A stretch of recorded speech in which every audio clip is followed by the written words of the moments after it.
and you can just look at Barney. Okay. Okay, take your time.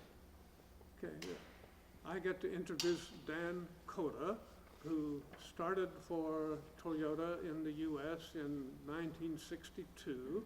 He was the number Hang on a 7. second.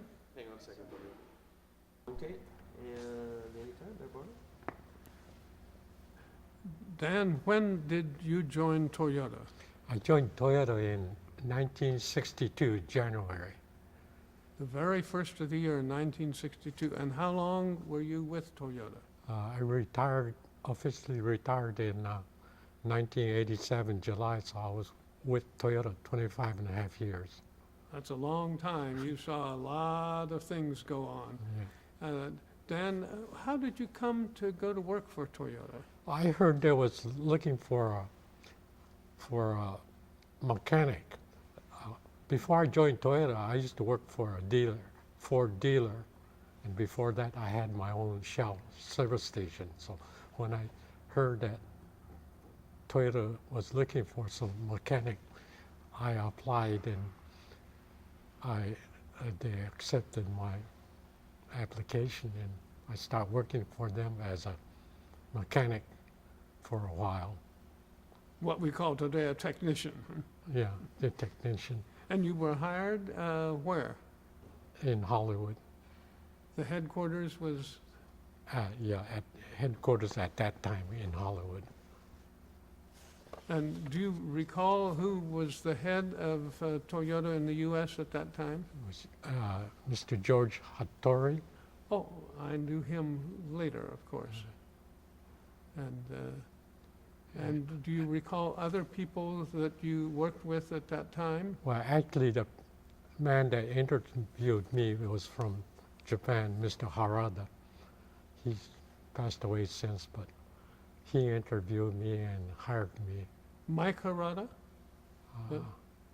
I think his name was Mike. I think I met him Yeah. later too. Yeah. How many people were there at the headquarters when you started work there? I think around 30, 35, someplace around there. Total. In the low 30s. And you were TMS employee number 7 Right. when they issued. Employee numbers.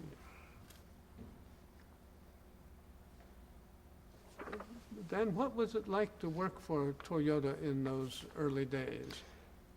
Actually, the facility was in an old car dealer building. So we had a showroom, an office around the showroom, and we had a service garage in the back. And it was like working at a dealership, and you knew everybody working there. And more like family-oriented dealership. The offices were around the showroom? That's right. Just like a typical dealership in those days. You had the showroom with offices around it. Were there vehicles on display in the showroom? One vehicle. Do you recall what it was when you first started? I think it was a Land Cruiser or a Crown. I can't remember which. What did you think when you saw all these old Toyota vehicles here in the Toyota Museum? Well, there's quite a bit of changes, improvement in the product.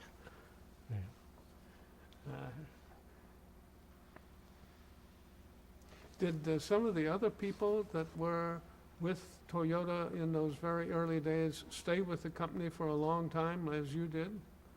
Yeah, there's several people, I guess, but I don't remember the individuals. Well, that's a long time ago. Yeah, it's been 20 years since I retired, over 20 years, so. Do you recall what vehicles Toyota was selling in the U.S. at that time? The Land Cruiser and Crown, Toyota Crown. Actually, it was known as Toyota Crown. And You mentioned to me earlier that your salary increased for several years, and then that everybody had to take a pay cut. Yeah.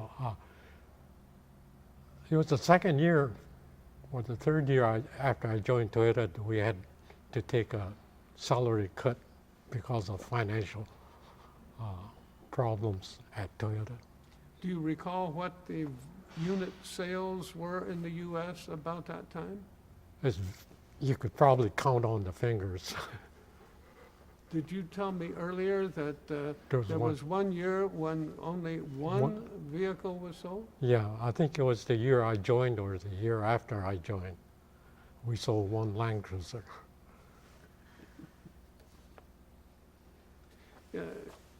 You were hired as a service technician, so you were involved in the service side of the business, correct? That's right.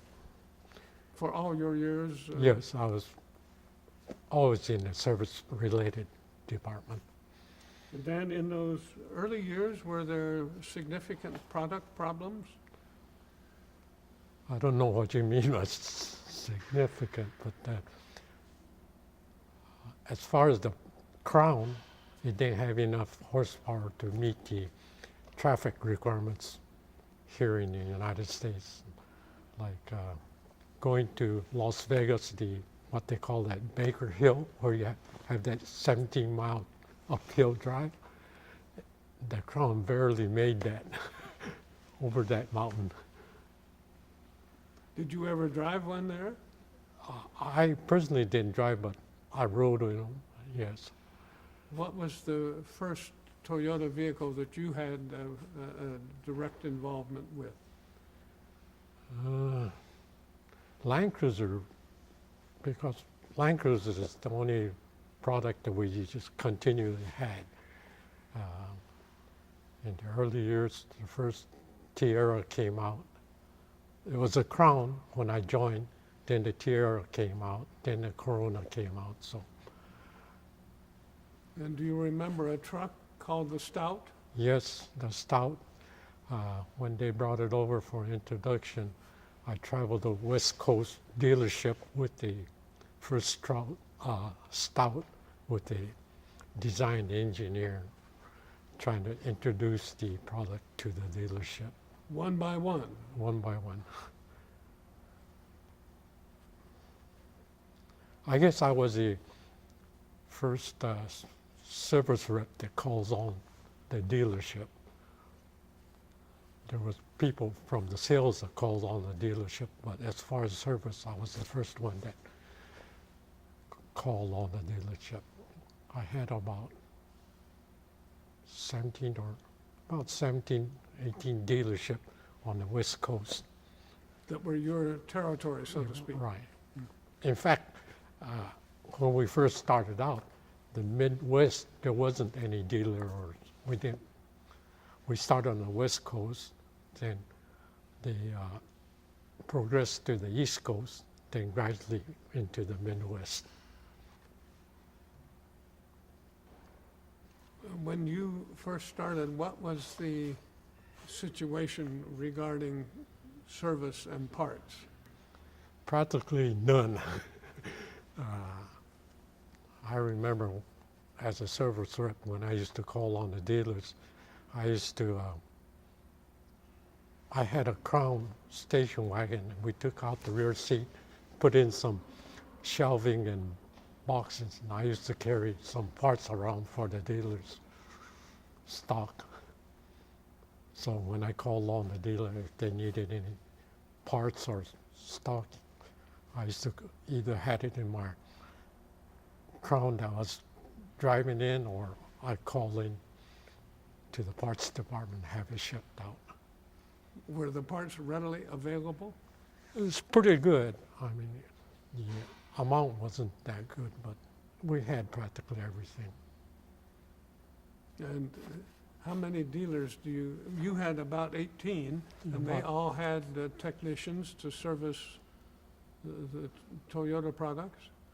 Yeah, well, in those days, it wasn't, the dealership wasn't a dealership like today.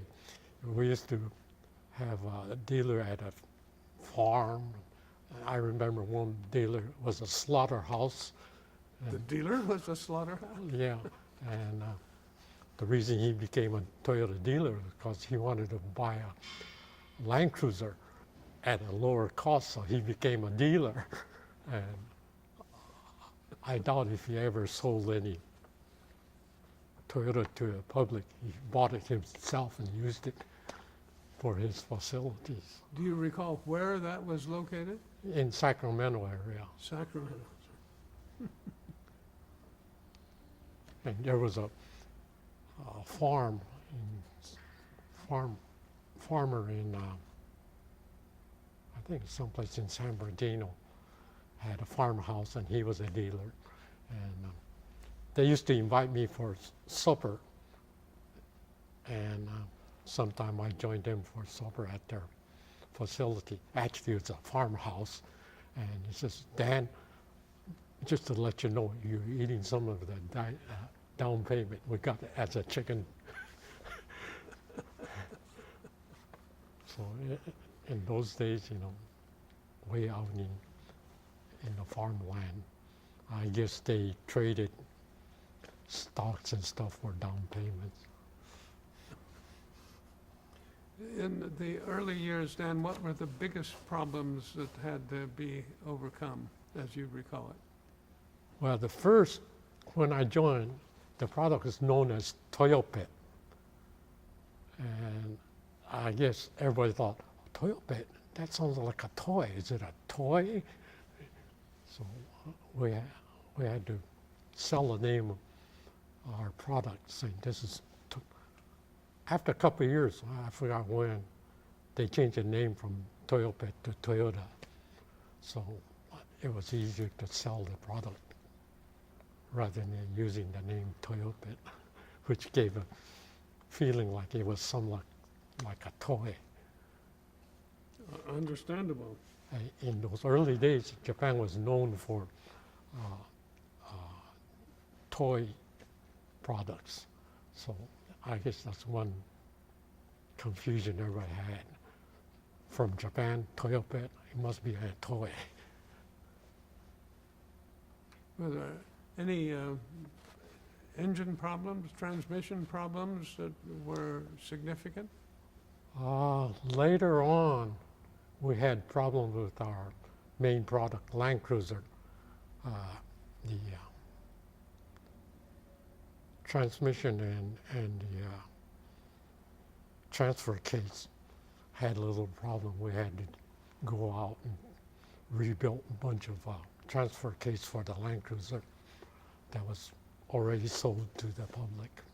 But you got that done okay. Yeah, And you had already been with Toyota several years when the first Coronas arrived. that's right.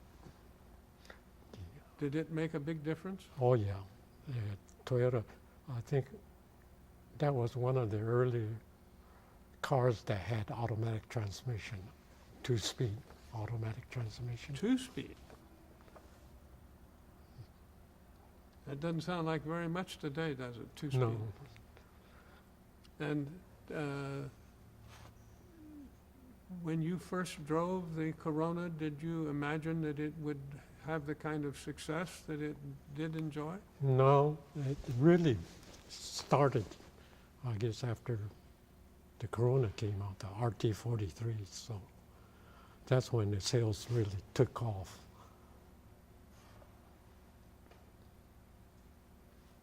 What do you think were the biggest reasons for Toyota progressing in those early years?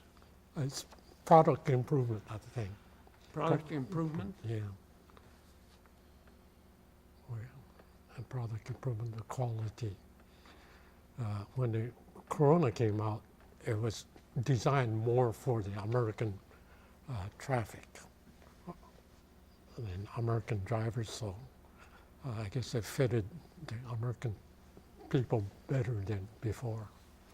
Well, the real import car up until that time, I think mostly had been VW. When you said import, Yeah, well, You almost- VW started off around that time too. Yeah, And the the Corona Beatles. was able to sell competitively against the VW? I don't know if it's competitive, but we managed to increase the sales every year. Being service orientated, I wasn't too familiar with the sales part of it. Dan, the U.S. Toyota company had its 5th anniversary in 1963, not long after you joined. Do you recall, was there any kind of a celebration to take note of this 5th anniversary? I really don't. How about the 10th anniversary, which would have been in, what, 1968? Celebration, I don't remember. Did I see a picture of you receiving a 10-year pin in Toyota Today? Or I think in the material that you gave me for the archives, there was a picture of you being honored as a 10-year employee. But that would have been later. That would have been 72, Yeah. right? Right.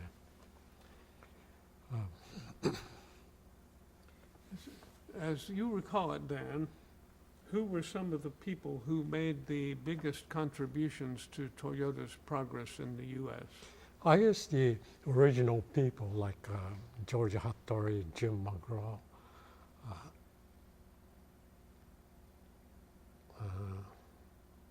those are the two principal people that really pushed Toyota. When I joined Toyota in late 1970, T. Toyota was also here in the U.S. He and George Hattori were the top two Right. people in the company, and Jim McGraw was the top American. Actually, we moved from Hollywood to Torrance in 1968, I think it was. So I guess you joined Toyota after we moved to Torrance, because we was in Torrance in 68, I'm pretty sure. Who joined in? You joined Oh, Toyota. yes, yes, You joined when we was in Torrance already. Yes, I was hired there at 2055 West 190th, and when I came to be interviewed, there was a Corolla on display in the lobby, which had a price, a Monroney label. I think it was $17.98, and it had a list of standard equipment as long as your arm. And I was coming from Detroit, where the tendency was to charge extra for everything possible. And I was really surprised. Was the Corolla a big success? Yes. Corolla was and Corona. I guess we sold more Coronas in those early days.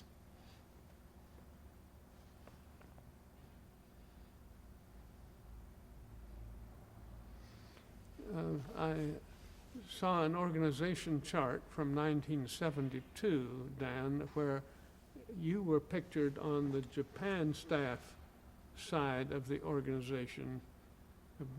Were you literally a part of the Japan staff? No, because I'm bilingual, I used to work closely with the Japan staff or the coordinators from Japan.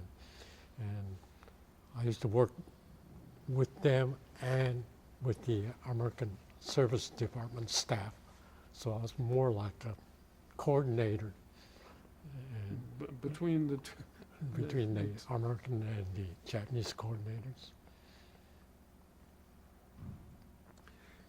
My recollection is, Dan, that for some time after I joined Toyota, that you reviewed advertising and marketing materials for technical accuracy.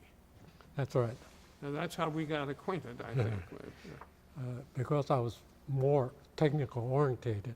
In fact, I used to work with the factory engineers on safety items and emission items. In fact, I originated the safety recall, or we call it safety campaign, but all the forms and the formats, we had to follow the National Highway Traffic Safety Administration laws, and we had to incorporate all that into the format of the letters to the owners. And also I work with EPA on emissions. And I think we were the first vehicle manufacturer in 1968 to be certified by State of California, the California Air Resources Board for vehicle emission. I think we First were the one. first one, even before General Motors or Ford, Chrysler. Remarkable. And so I was more involved in the later years with the factory techno aspect. So I traveled with the factory engineers to Washington, D.C. to meet with the National Highway Traffic Administration staff. We had to go through all the safety standards, make sure we complied with the safety standards. Also, we went to EPA, Environmental Protection Agency, and I helped establish a laboratory in Ann Arbor, Michigan for emission. I set up the emission lab where we tested the prototype vehicles for EPA to certify the new vehicles. And I set up the emission lab here in Torrance for emission compliance with the state of California. So I was deeply involved with safety and emission rather than general service. Dan, as I recall it, in those early years, the sales brochures on the products were printed in Japan. And did that lead to any problems that you recall?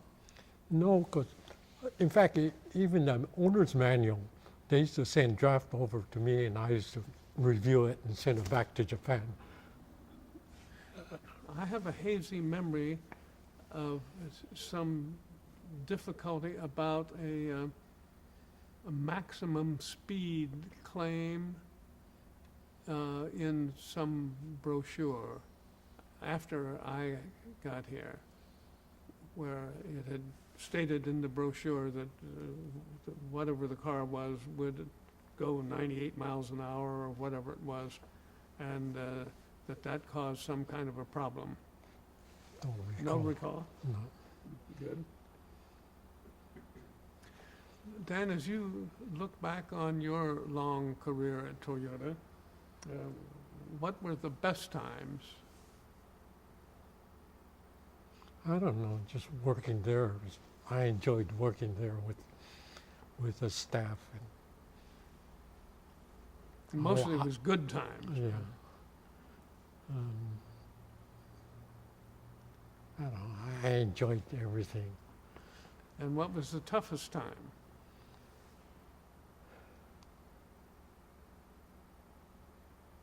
I guess when we first started service campaign or the recall campaigns, and I had to go back and forth to Washington, D.C. to meet with the government people on safety and how we set up the service campaign to comply with the Safety Act.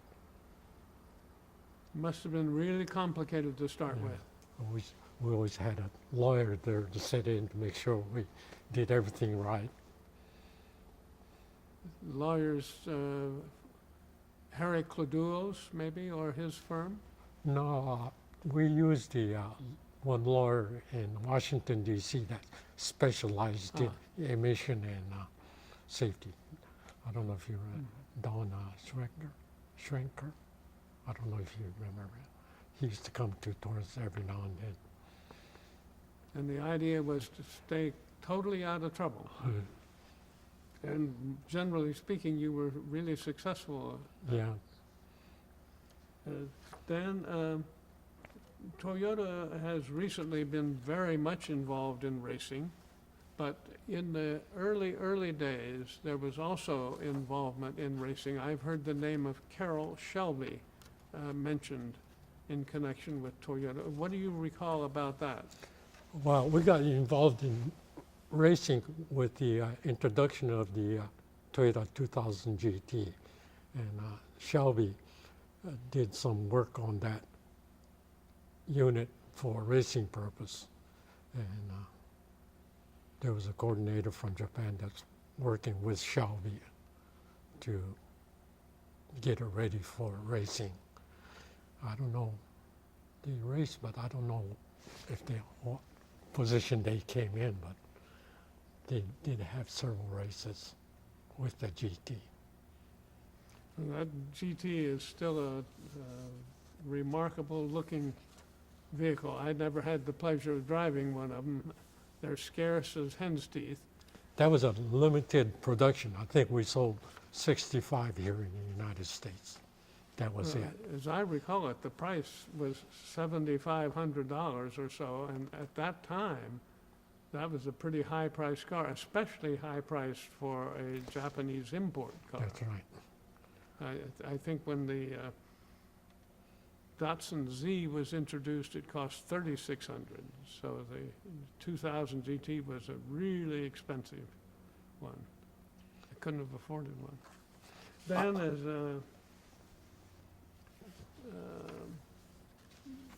there's some one or two of your own personal accomplishments at Toyota that give you the most pride as you look back on them? I think I helped organize the service department, like the warranty system. I helped set up the warranty system. I was responsible for setting up the recall of the service campaign program. Help get the vehicle certified for emission with the EPA as well as California State. I think those were my pride. They were sure important accomplishments. Do you have some favorite anecdotes about Toyota, things that were interesting or different or funny? No, not especially. In the early years when I used to visit dealers, I used to meet some people in the town or outside and try to sell our product. And I tell them it's Toyota, and they always were surprised. Toyota, isn't that a toy? So I had to explain, no, it's a product. And later we changed the name to Toyota, so that went away. Good change, I think. Yes. Any It other? felt like Nissan used to be known as Datsun. And we was known as Toyota, and we changed to Toyota. What's the funniest story you know about your time at Toyota? I guess there isn't that much. Can't recall any. Anyway, I enjoyed working for Toyota. It's a great company. Are there any other things that you would like to say while the recording is being made about your time at Toyota, or? No. Well, I worked with the factory personnel. In fact, the Toyota Technical Center here on 182nd Street. I was part of the team that built that facility. And at that time, I guess I was the only one that had power of attorney from Toyota Motor Company because of the government requirements of having some legal papers for the establishment. So I had to sign as a representative of the Toyota Motor Company. Have you been in the tech center now? I haven't been there since I retired. Well, you know, it has, it's now a huge building. Oh, just- you're talking about the tech center Yeah. behind Yeah, the headquarters. just south of the Yeah. headquarters. Who took over that facility? I'm sorry, Dan, I don't know. I was part of the planning for that facility too. For As the- well, for that tech center, and also on 182nd I think I was at 182nd Street only one time. and Ann Arbor. I rented a garage. Later, Toyota Motor bought it, but it was a regular independent garage. I rented it, and I had to set in a dynamometer for emission purpose. So I helped install the diameter. I had to do the wiring and everything else. And Personally?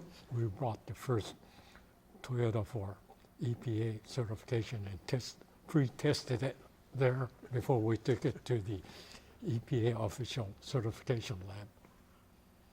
That's an interesting story. And, go ahead. That's about it. Okay. Yeah, about 30 seconds. Anything else you want to say? No, Okay. Well, Dan, thank you very much. thank you. Did you get a good tape? Yeah, we got the full tape. There you go.